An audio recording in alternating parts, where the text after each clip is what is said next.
আসায় আমাদের এলাকার ছাত্ররা এই প্রকৃত যে শিক্ষাটা অর্জন করতে পারছে। তাই আমি প্রতিপক্ষ এবং আপনাদের এই শহর শিক্ষককে আমার এলাকার পক্ষে এবং ব্যক্তিগত পক্ষ থেকে আমি অন্তরের অন্তঃস্থল থেকে ধন্যবাদ জানাই। আর আরও একটা প্রশ্ন আমার, যে আমাদের অন্য এলাকায় এই বাউন্ডারি নেই। আমরা দেখছি অনেক সময় অনেক ছোট মতো ছোট মাদ্রাসার বেশি বাচ্চার প্রতি শিক্ষা অপহরণ করিয়া নেওয়া যায়। আমাদের অভিভাবক আমাদের সাথে অনেক শেয়ার করেন। আমি প্রাইমারি স্কুলের ম্যানেজিং কমিটি আছি, কিন্তু আমাদের প্রাইমারি স্কুলেরও বাউন্ডারি নাই। অনেক অভিযোগ গ্রামের ভিতরে থাকা এখানে এত বড় একটা প্রতিষ্ঠান, প্রথম বিরাট বড় একটা এলাকা, কিন্তু আমাদের এখানে বাউন্ডারি নাই। আমাদের অভিভাবকরা একটু চিন্তিত থাকেন যে যদি একটা বাউন্ডারি যদি আমার বাচ্চাদের নজরদারি থাকতে হতো তো আমরা নিরাপদ থাকতাম। এটা চিন্তা করে অনেক বাচ্চারা বাকিয়ে যায় কিনা, তো অনেক চক্ররা ওই দিকে খেয়াল রাখে। আমি জানতে চাই কর্তৃপক্ষ করেছি ভবিষ্যতে কি বাউন্ডারির কোন পরিকল্পনা আছে, এবং যতদিন পর্যন্ত হচ্ছে না ততদিন পর্যন্ত যেন একটু নজরদারিটা আপনাদের কর্তৃপক্ষ থেকে জোরদার করা হয়। আমার অনুরোধ। আরেকটা বিষয় হচ্ছে যে আমরা যারা অভিভাবক আছি, আমার প্রধান জনাবে বলছেন যে আমরা যদি অভিভাবকরা একটু সচেতন হই বা এই মাদ্রাসার প্রতি আমরা মনোযোগী হই বা এই যে লেনদেনের প্রতি আমরা যদি একটু সচেতন হই, প্রতিপক্ষ চলতে কোনো অসুবিধা হবে না।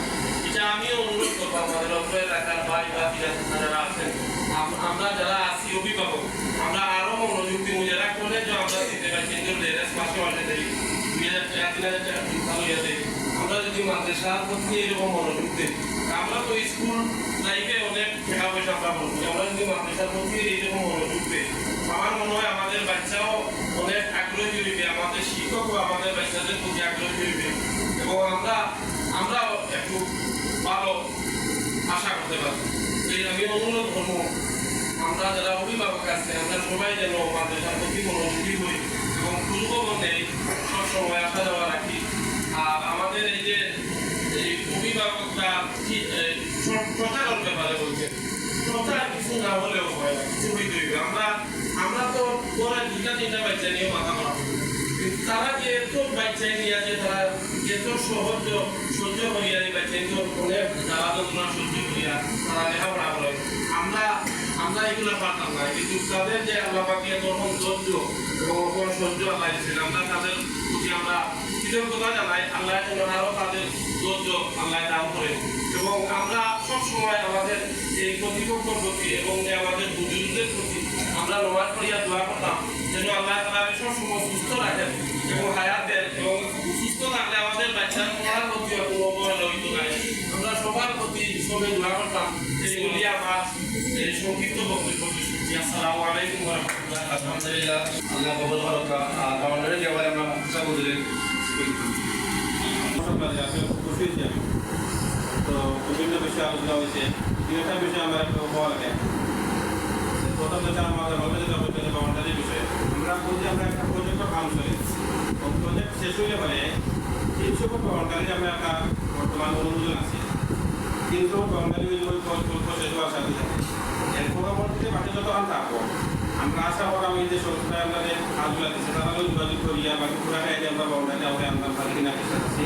এটা কিন্তু সুন্দর একটা সিস্টেম আসবে বড় পরিসর তো আমাদের বিশাল খরচ, সে কারণে আমরা চেষ্টা করি যাতে একটা সুন্দর সিস্টেম আনতে পারি। তো আমার পরিবেশে বলছে যে আসলে বিদ্যালয় বড় একটা দাম মিশছে না। এই বিষয়গুলো আসলে যদি ব্যক্তিগত হয়েছেন জানাই, তো উচিত আছে আন্তর্ব্যক্তিগত হয়েছে না আপনার বিষয়টা আসলে নজর দিলে আমরা যে মাসে মাসে বৈঠক করি, বৈঠক করলে আমরা এই বিষয়টা আরো সুন্দর করে আলোচনা বলে যাতে ভবিষ্যতের সুবিধা যোগাযোগ পাবো। এরকম যদি চুড়িয়ে থাকে আমার জরুরি ভিত্তিতে তাদের তো সতর্ক হতে পারা হবে। আমি মানবতা দেখাইছেন, তো আমরা কাছে এই বিষয়টা জানাই আমরাও ইনশাআল্লাহ সুন্দর আলোচনার মাধ্যমে যাতে না করে তো আল্লাহ তাআলা আমার আগমনে কল্পনা ভরসা। আজকে আমরা মেহমান হিসেবে আসুন প্রথম ডিগ্রি কলেজ ইংরেজি প্রফেসর দ্বারা আব্দুল ইসলাম, আমরা এখন তাদের থেকে কিছু পরামর্শ যেহেতু অভিভাবক আমার অতিথি জমা আমরা উভয় শুক্রিয়া আলহামদুলিল্লাহ। তো আমরা প্রতিষ্ঠানের প্রতিষ্ঠাতা না আপনি তাই নাই শুন ইনশাআল্লাহ তাই কথা কইবা আমরা অনেক চেষ্টা করা এই প্রতিষ্ঠানের লাগি মৌলানা কারে একটা মুসলমান সব টাইম হয়েছি তাই কিছু কথা কইবা আপনার পুরো এলাকার কিছু শুনবেন স্যার ইনশাআল্লাহ